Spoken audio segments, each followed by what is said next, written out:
Secret intelligence service MI6 British এই গোয়েন্দা সংস্থার কাজ বহির্বিশ্বকেন্দ্রিক।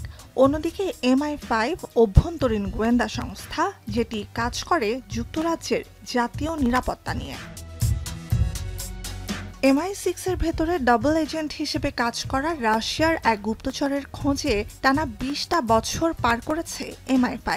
ব্রিটিশ সংবাদ মাধ্যম দ্য গার্ডিয়ানের এক প্রতিবেদনে উঠে এসেছে এ তথ্য। জানা যায়, মার্কিন কেন্দ্রীয় গোয়েন্দা সংস্থা CIA এর প্রাথমিক তথ্যের ভিত্তিতে এই অভিযান শুরু করে ব্রিটিশ গোয়েন্দারা। জ্যেষ্ঠ কোনো গোয়েন্দা কর্মকর্তা রাশিয়াকে তথ্য পাচার করছেন এমন সন্দেহে 90-এর দশকের মাঝামাঝি সময়ে শুরু হয় এই নজরদারি। প্রতিবেদনে বলা হয়, রুশ গুপ্তচরের সন্ধানে 2 দশক মেয়াদী অভিযানের নাম দেয়া হয় অপারেশন ওয়েডলক। গুপ্তচরের খোঁজে দেশে দেশে তৎপরতা শুরু করে MI5 এর অন্তত 35 সদস্য। বলা হয়, প্রযুক্তির সাহায্যে সন্দেহভাজনের বাড়িতে আড়ি পেতেছিল ব্রিটিশ গোয়েন্দারা। পুরো লন্ডনের সার্বক্ষণিক তাকে অনুসরণ করা হতো ভিডিও নজরদারির মাধ্যমে। আইনি নির্দেশনা উপেক্ষা করে দেশের বাইরেও তাকে অনুসরণ করা হয়।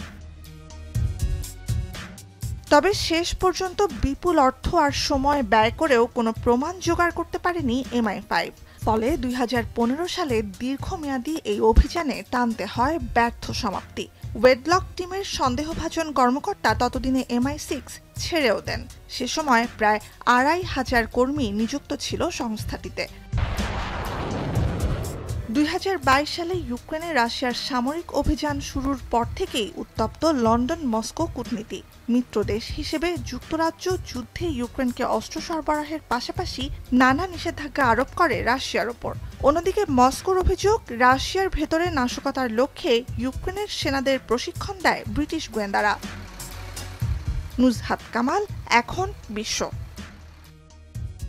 শিয়া বাটার ও ভিটামিন ই সমৃদ্ধ লিলি হালাল বিউটি সোপ, তারুণ্যময় উজ্জ্বল ত্বকের জন্য।